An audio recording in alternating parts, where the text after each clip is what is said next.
AC तो सभी डिब्बों में चलते हैं, फिर सेकंड एसी और थर्ड एसी और इकोनॉमी में क्या फर्क होता है, आओ जानते हैं। भारतीय रेलवे हर वर्ग के लोगों को सर्विस देता है। आपने देखा होगा कि एक ट्रेन में जनरल से लेकर स्लीपर और एसी कोच होते हैं। आप अपने बजट और कंफर्ट के आधार पर अलग अलग कोच के जरिए यात्रा कर सकते हैं, लेकिन बहुत लोगों को पता नहीं होता है कि थर्ड एसी चूज करें या फिर सेकंड एसी, और दोनों में डिफरेंस क्या है और कितना प्राइस का डिफरेंस है, आइए जानते हैं। थर्ड एसी से कितना अलग है सेकंड एसी। अगर आपने दोनों क्लास के कोच में यात्रा नहीं की है तो आपको बता दूं कि सेकंड एसी लग्जरी के मामले में थर्ड एसी से एकदम ऊपर होता है और इसका किराया भी थर्ड एसी से ज्यादा होता है। ये बात तो तय है कि जब आप ज्यादा पैसा खर्च करोगे तो आपको ज्यादा कंफर्ट भी मिलेगा। दरअसल इस कोच की बर्थ के आमने सामने दो ही सीट होती है। जैसा आपने देखा होगा कि स्लीपर में आमने सामने तीन सीट होती है और साइड बर्थ में भी 2 सीट होती है, लेकिन सेकंड एसी में एक अपर बर्थ और एक लोअर बर्थ होती है। इसमें मिडिल बर्थ होती ही नहीं है। एक कोच में ज्यादा सीट ना होने की वजह से वहाँ लोग भी काफी कम रहते हैं और भीड़ भाड़ काफी कम रहती है। इसके अलावा सेकंड एसी की सीट भी थर्ड एसी से अलग होती है। कहने का मतलब ये है कि लेंथ और ब्रेथ वाइज बहुत बड़ी होती है, इसीलिए सेकंड एसी का किराया ज्यादा होता है। और सबसे बड़ा बेनिफिट सेकंड एसी में आपको पर्दे मिलेंगे हर एक सीट पर, तो आपकी प्राइवेसी पूरी मेंटेन रहती है। और अलग अलग रीडिंग लाइट्स मिलेंगे आपको हर एक सीट पर,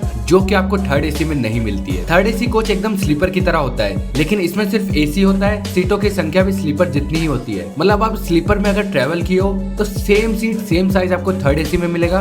बस आपको डिफरेंस क्या, उसमें एसी मिलेगा, स्लीपर में आपको एसी नहीं मिलता है। आजकल कुछ ट्रेनों में एसी इकोनॉमी कोच भी आ रहे हैं जो थर्ड एसी से एक रेंज नीचे होते हैं, जहाँ एक कोच में ज्यादा सीट होती है। इससे कोच में भीड़ बढ़ जाती है और इसका किराया थर्ड एसी से भी कम होता है। ये थर्ड एसी से बहुत ही ज्यादा कम कंफर्टेबल मानी जाती है। थर्ड एसी इकोनॉमी में सीट्स की जो साइजें होती हैं, लेंथ और ब्रेथ वाइज बहुत ही छोटी होती है और बहुत ही कम स्पेस में थर्ड एसी इकोनॉमी के कोचों को डिजाइन किया गया है। मतलब बहुत ही कंजेस्टेड रहता है अंदर से। तो अगर आप उनमें से हैं जो सेकंड एसी या थर्ड एसी अफोर्ड नहीं कर पा रहे हैं, तो आप third AC economy coach prefer कर सकते हैं, जिसमें आपको गर्मी से तो राहत मिलेगी लेकिन कंफर्ट लेवल नहीं मिलेगा। थोड़ा पैसा लगा के आप कंफर्ट लेवल भी पा सकते हैं थर्ड एसी कोच को चूज करके।